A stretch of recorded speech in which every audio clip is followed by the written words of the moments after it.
What's up, guys? This past weekend was San Diego Comic-Con. A lot of cool things were announced and a lot of other items were released. And of course, we got a ton of new movie trailers. One of my most anticipated trailers to see this weekend was Aquaman. This movie is directed by James Wan. It stars Jason Momoa as Aquaman, Amber Heard as Mera, Patrick Wilson as Orm, Aquaman's half-brother, aka Ocean Master, and Yahya Abdul-Mateen II as Black Manta. First, I'm going to show you my reaction to the trailer when it was finally online, then I'm going to discuss it. Here's the reaction footage. So without further ado, it's time to see Aquaman.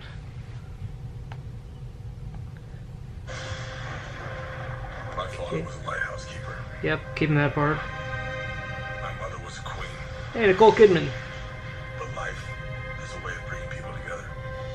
Unite our worlds one day. Check it out. Arthur is talking to the fish.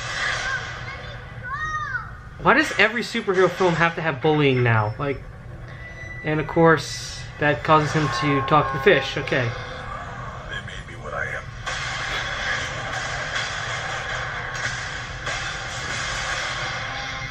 Oh yeah. Permission to come aboard. Oh. Okay, yeah. Oh, it was so cool. For you. Okay. Your half-brother King Orm is about to declare war upon the surface world. Yep. The only way to stop this war Oh. is for you to take your rightful place as king. That's good. Trust me, I am no king. Yep. You do your best Well. thinking when you're not thinking at all. That was the worst pep talk ever. I want to strap in. Okay, so far I'm liking Amber Heard as Mera. Whoa. Oh, that is beautiful. Like, wow. Atlantis looks really good. And, yep, Gladiator. Oh yeah, Gladiator competition. Patrick Wilson versus Jason Momoa. Come on. That was gonna win. I came because I had no choice. I came to save my home and the people that I love. You think you're unworthy to lead because you're of two different worlds. Oh, the trench! What you are worthy. Yes, they're doing the trench. And, yep, there's Black Manta. Okay. That was awesome. Saint stunts. Or sea creatures. Wow. The war is coming to the surface. Oh, Black. Oh, yes, Black Manta. Let the seven seas in this day. Oh, yeah. Oh. We're here. What are you doing? You should have a parachute. Redheads, you gotta love them. Okay, so they're just. Oh man. Okay. So that was the first trailer of Aquaman. As you can tell by my reaction videos, I thought the trailer was pretty damn awesome. So let's talk about it. Alright, I really liked the opening where we see Thomas Curry finding Atlanta, and then we're seeing glimpses of Atlanta and Thomas raising Arthur as a baby, which kind of pretty much tells us they're sticking with the classic origin for Aquaman. Next up, we see a young Arthur Curry being bullied before he subconsciously controls a shark to come near the tank and help him. Now, I'm starting to. This is pretty much a scene that kind of tells me that I'm noticing a lot of trend in superhero movies where whenever they flash back to the hero's childhood, they always have to show him being bullied. Like, that's always something that I see with superhero movies now, which is odd. Also, Arthur being bullied in an aquarium and summoning a shark to kind of help him kind of reminds me of the zoo scene in the first Harry Potter movie. Alright, next sequence we get Mera coming to Arthur and telling him about Orm's declaration of war against the surface world.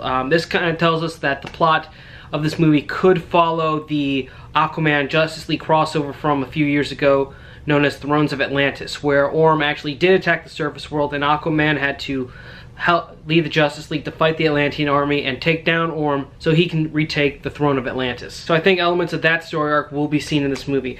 Next up, we get a really cool shot of the actual city of Atlantis, and I love seeing these shots in superhero movies now because whenever we see other countries or kingdoms like Asgard or Wakanda, they feel straight out of a comic book, and Atlantis is no different from that. Next, we get the exchange between Arthur and Mera, where Arthur says he's only doing trying to be king just because he has no other choice, and how he feels like an outsider from everywhere he goes. And of course Mera's kind of like trying to push him into it, and that's the reason, and him being a child of two worlds is pretty much why he should be king. And I think for me, that kind of like, for me, I really like that scene because it shows like the on-screen chemistry between Jason Momoa and Amber Heard, and shows like why these two are probably the best two actors to portray the classic Aquaman and Mera duo. Also, we got a cool shot of the trench, which are these pretty much undersea humanoid piranha monsters that were first seen in Jeff Johns' Aquaman run, which if you haven't read, I highly recommend because that's the run that got me into Aquaman. Next, we have some cool shots of Black Manta. One where he takes his helmet off, which pretty much implies that the submarine that we saw Aquaman attacking in the beginning of the trailer is controlled by Black Manta, so it's possible his role in this movie is just to kind of hunt down Aquaman.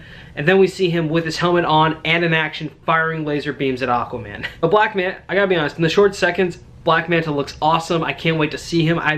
The history between Black Manta and Aquaman in the New 52 comics was one of my favorite things about it, and I really hope we get to see that on screen. Although I think for this movie, how Black Manta relates to the plot is that it's possible he's just after Arthur. He's just more or less a secondary antagonist. Like, he's not really working with Orm in this movie. He's just sort of like going after Aquaman, which I assume for attacking his sub. Or they might stick to the history of the comics, where in the comics, Black Manta was hired to get some of Aquaman's DNA, but when he went to the lighthouse, he inadvertently startled Thomas Curry, which caused Curry to have a heart attack and die. Then when Arthur went after Black Manta for revenge of killing his father, he ends up accidentally killing Black Manta's father, and that causes Black Manta to hate Aquaman. So we got to see that element or history in the movie. It might be cool, but I feel like they might just like kind of cram it in there for runtimes and stuff. Our final scene in the trailer is when Arthur and Mera skydive out of a plane into the desert, which is odd considering that they are both, since Aquaman stories are mostly set in the sea, that they're in a desert. This kind of implies that maybe Aquaman and Mera, well, we have seen Aquaman, well, the trailer does show Aquaman and Mera going through various places around the world, so it might be possible that they're looking for something to help them fight Orm. Or another theory is that maybe they're looking for proof that maybe Orm staged the attack, staged an attack from the surface world in order to push the Atlanteans into letting them attack the surface world. Or if they're sticking to the thrones of Atlantis, it might be Vulko who did this. Overall though, this trailer looks awesome. It got me really hyped for the Aquaman movie. It looks like this movie will be continuing the trend that the DC films are now trying to set a more lighter and more optimistic tone, which we saw in Wonder Woman and sort of in Justice League. But I think that's a good direction that they're headed to now that they're moving away from all the darkness and gloom and doom. And I can't wait to see Aquaman this December. What did you guys think of the trailer? Let me know in the comments below. Also, if you want more videos, stay subscribed and notified. You can follow me on Twitter because I always post, because my Twitter always posts a link to my latest video whenever it's immediately online. So follow my Twitter account. Link is in the description below. Thank you again for watching. I'm Spider-Man 1991. Later days.